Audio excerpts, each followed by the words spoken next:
Hello guys and welcome back to GhostTech. Today we will learn how to add a Cinemascope on Filmora. So, we have here our sample video. Select the video, and click the crop icon here. This is your original dimensions, go to the ratio down here, and choose custom. Then choose your area.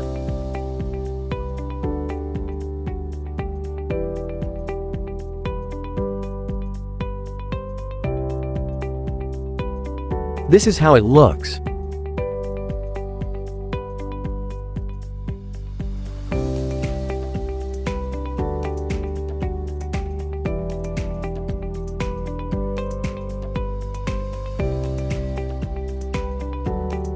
That's it. Thank you for watching, and don't forget to like, comment and subscribe for more.